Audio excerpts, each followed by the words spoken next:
मला ना तुझ्या चेहऱ्यावरचे दुःख बघवत नव्हतं. त्या गौतम बांदेकरशी लग्न करून ना तू सुखात नसती राहिलीस एवढंच समजत होतं. तुझं दुसऱ्या कुठल्या मुलावर प्रेम आहे, तुला मन भरून लग्न करावं लागलं असतं, ही गोष्ट ना सतत डोक्यात होती. मला फक्त हवं होतं की तुझं सगळं चांगलं व्हावं, तू सुखात राहावीस, म्हणून आम्ही केलं ग. सॉरी. तू का सॉरी म्हणतेस? माझ्या सुखासाठी केलंस ना तू. पण मम्मी पप्पांचा विचार नाही केला ना आम्ही. ती एक चूक झाली. सॉरी आशुताई. अगं तुमचं नाही चुकलं. खरं तर मी विचार करायला हवा होता.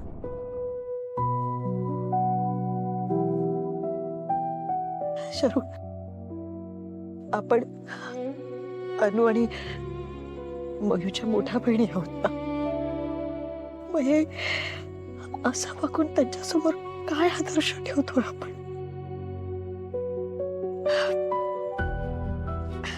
पण एक सांगू, ह्या सगळ्यात आहे ना मला एक गोष्ट कळली की मी किती लकी आहे. माझ्या छोट्या बहिणी माझ्या सुखासाठी काही करायला तयार आहे. माझ्या सुखासाठी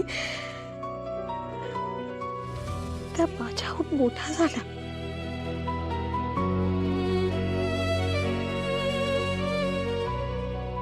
आम्ही आमच्या ताईसाठी ना काही करू शकतो. मी माझ्या बहिणींसाठी काही करेल. आम्हाला शिकता यावं म्हणून तुझं शिक्षण सुटलं माहिती आम्हाला. मम्मीला केटरिंग मध्ये मदत करायला तू घरी थांबायचीस. पप्पांनी छान नवीन ड्रेस आणला की पहिले तो ड्रेस तू मला द्यायचीस. मम्मीने दिवाळीसाठी तुला पैसे दिले की सगळ्यात पहिले तू अनु आणि मयूसाठी टिकल्या बांगड्या घेऊन यायचीस. आमचा अभ्यास घेण्यासाठी रात्रभर तू जागायचीस. मम्मी पप्पांनंतर तूच आहेस ग आम्हाला. तुझं बरोबर आहे. जे झालं ना ते खूप चुकीचं झालं. मम्मी पप्पांना दुखवायला नाही पाहिजे होता. ताई, आम्हाला हवंय की तू खूप सुखात राहावस. त्यासाठी आम्ही काही करू. हो ना ग? तुझं आणि गौतमचं लग्न आम्ही जुळवणारच. नेक्स्ट टाइम असं नाही होणार. नेक्स्ट टाइम आहे ना, तू मम्मी पप्पाला सांगून पळून जा. वेडीस का तू? काही काय बोलतेय? ऐका ना,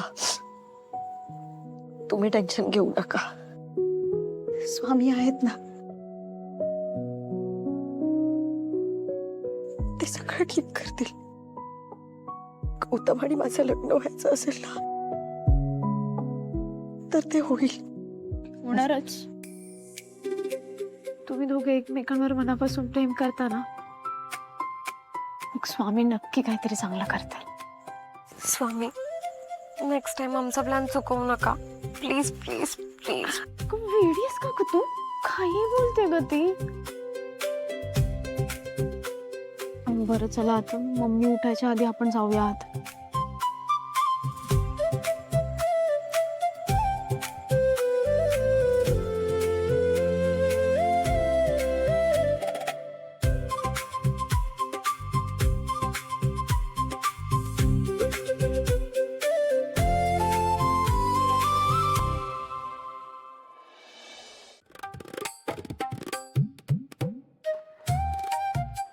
मॅक कुठे राहिला?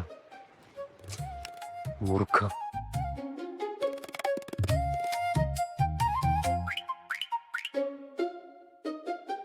हा सर बोला. अरे कुठे आहेस तू? किती वेळ लागणार आहे? सर मी येतच होतो पण नेमकं गाडीचं टायर पंक्चर झालंय.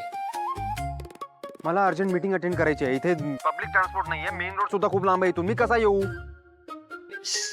सर टेन्शन घेऊ नका, मी मॅडमला सांगतो दुसरी गाडी पाठवायला. अरे त्याला डबल वेळ लागेल मूर्ख. लास्ट मोमेंटला मीटिंग सुद्धा पोस्टपोन होऊ शकत नाही. अरे सर, अरे आयडिया. तुमच्याकडे बरोबर तायडे पण आहेत म्हणजे सर्वरी मॅडम पण आहेत ना, मग त्यांची बाईक आहे ना, तिला सांगा ती बाईक देईल तुम्हाला. ती लेडीज बाईक हा ती घेऊन मी ऑफिसला जाऊ. मॅक तू रिझाईन कर, नाहीतर मी स्वतः तुला हाकलून देईन. असलं स्टाफच नको मला ऑफिसमध्ये. अरे कामावरून काय काढताय तुम्ही? टाइम मध्ये पोहोचायला पाहिजे मीटिंगला म्हणून आयडिया देतोय मी. हो प्लीज. सर ऐका, तुम्ही मागा बाईक, पटकन कोणाला कळणार पण नाही आणि ऑफिस मध्ये पोहोचले असाल तुम्ही. तुम्हीच बोलले ना, आडला हरी सरूचे पाय धरी. मी असं काही करणार नाहीये. होल्ड कर. अरे होल्ड. Hello mister Telang. या हो पोहोचतोय मी. बाय. हॅलो. हॅलो. गाडी पंक्चर झाली तेव्हा सांगायचं ना. आतापर्यंत काय ते केलं असतं मी दुसरं काहीतरी. अरे ते तेलंग पोहोचतील आता तिथे, मला उशीर होईल. नाही नाही सर, असं नाही झालं पाहिजे, ते जाम वाईट दिसेल. तुम्ही ऐका सर, तायडे म्हणजे मॅडमचा ऑप्शन सोपा आहे. तुम्ही बाईक मागा, पोहोचून जाल तुम्ही. पाहिजे तर मी हेल्प मागू का तिच्याकडे? मला आता तू दुसरं काही सांगू नकोस. नाही नाही तिला फोन कर तिला. वाटलं करतो. आईला या साप आणि मुंगूसच्या भांडणात मी मरणार आहे एक दिवस. तायडे. हा बोलो बॅटरी. तायडे प्लीज एक हेल्प कर ना, थोडा प्रॉब्लेम झालाय. सर आहेत ना तिथे, त्यांना तुझी बाईक दे ना. काय शायनरला?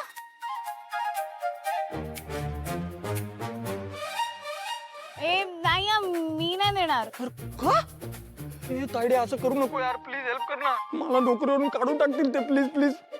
अरे यार सगळं तुझ्या नोकरीवरती कसं येतं रे? Please please please please. चल ठीक आहे. सर हे